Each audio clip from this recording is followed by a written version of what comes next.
There's a moment most people know too well. You say yes when you meant no.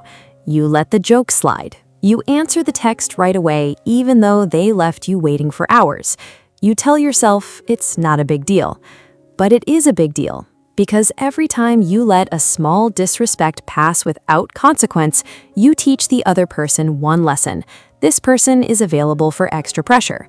That's how people get walked over, not in one dramatic moment, in tiny negotiations, in little pauses, in the gap between what you feel and what you allow.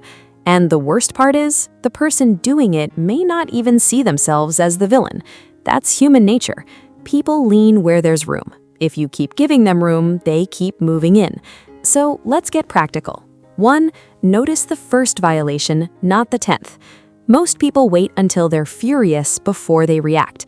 That's too late. By then, the pattern is already built.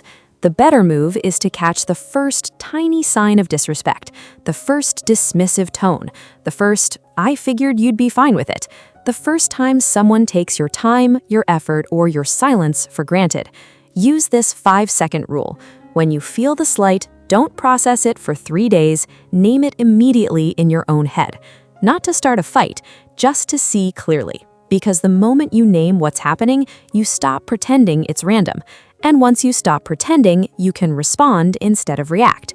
That one shift changes everything. 2. Stop over-explaining your no. When you say no, you do not owe a courtroom defense. A lot of people get walked over because they treat boundaries like they need approval.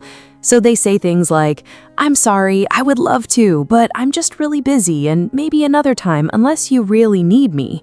That is not a boundary. That is an invitation to negotiate. Here's the mental model.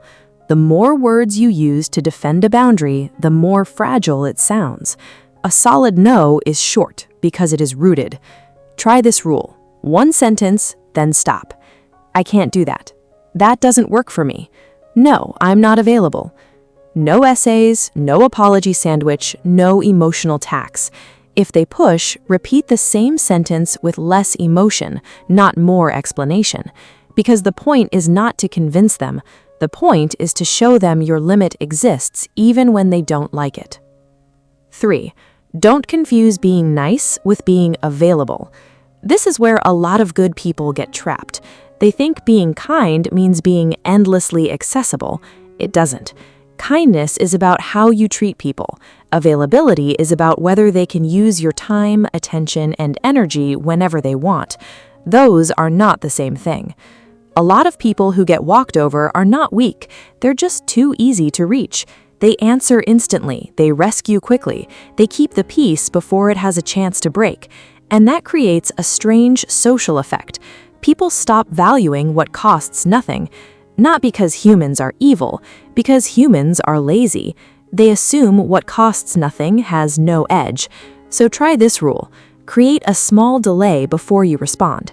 Not as a game, as a signal that your time is real. You do not need to answer every text immediately. You do not need to fix every problem the second it appears. You do not need to become emotionally on call for people who would not do the same for you.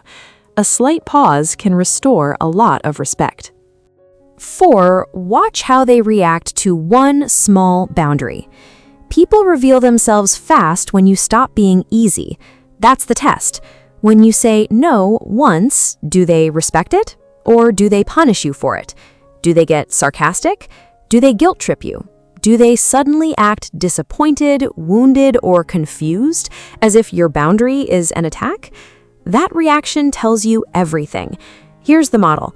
Healthy people adjust. Entitled people escalate. Healthy people may be surprised, but they adapt. Entitled people try to regain control. This is why one small boundary is more useful than 100 theories about someone's character. It gives you data. So don't overcomplicate it. If your first no creates drama, you are not dealing with a misunderstanding. You're dealing with a relationship that depended on your compliance, and that changes the way you should see the whole thing. 5. Stop rewarding disrespect with your best energy. A lot of people accidentally train bad treatment by reacting too strongly. Someone ignores them for a week, then pops back in, and suddenly they get warmth, attention, and access like nothing happened.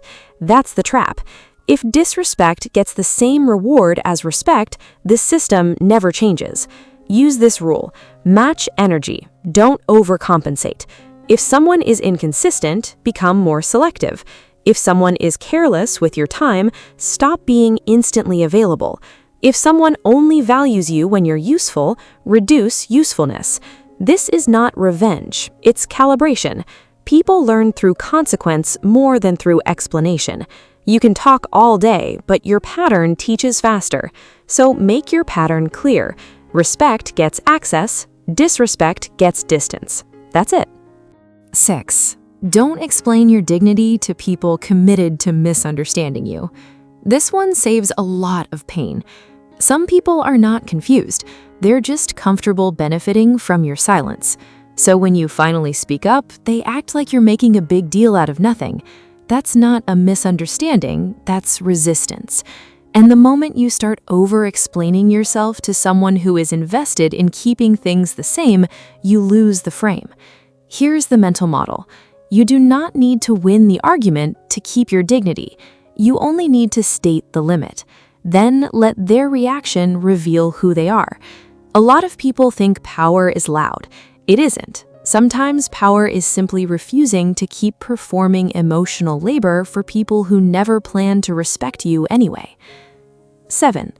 Build a life that makes overstepping harder. This is the part most advice skips. People walk over you more easily when your whole world is arranged around being accepted. If you need everyone to like you, every boundary feels dangerous. If you don't have much else going on, losing one person feels huge. If your self-worth is dependent on other people's mood, you become easy to steer. So the real defense is not just better lines, it's a stronger life structure. Have interests that don't require approval. Have routines that stabilize you.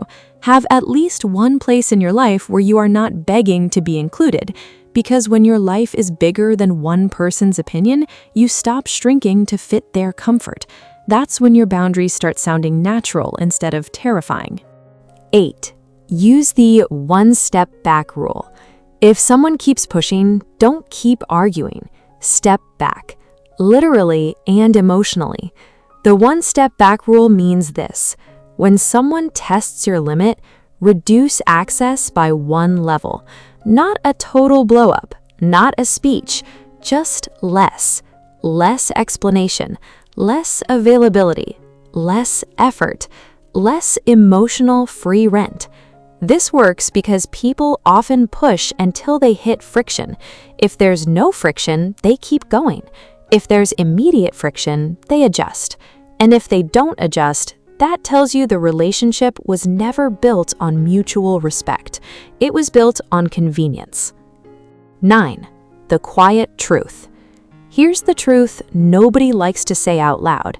People do not usually start by disrespecting the person who is impossible to move. They start with the person who seems understanding, forgiving, and easy to test. That sounds harsh, but it's not cynical. It's just how social behavior works. People lean on what does not push back. So if you've been walked over, don't turn that into a personality flaw. Turn it into information. You were too available for too long. You explained when you should have paused. You gave access before trust. You treated repeated disrespect like a one-time mistake. That can change. And it starts with one decision. From now on, you will not make your peace cheaper than your self-respect. Because the moment you stop paying for approval with your boundaries, the entire social dynamic shifts. Not everyone will like it, that's fine. Some people only respect the version of you they could bend. And once you stop bending, you finally find out who was there for you and who was only there for the convenience. So ask yourself this: where in your life are you still calling it being nice when it's really just fear of making things uncomfortable?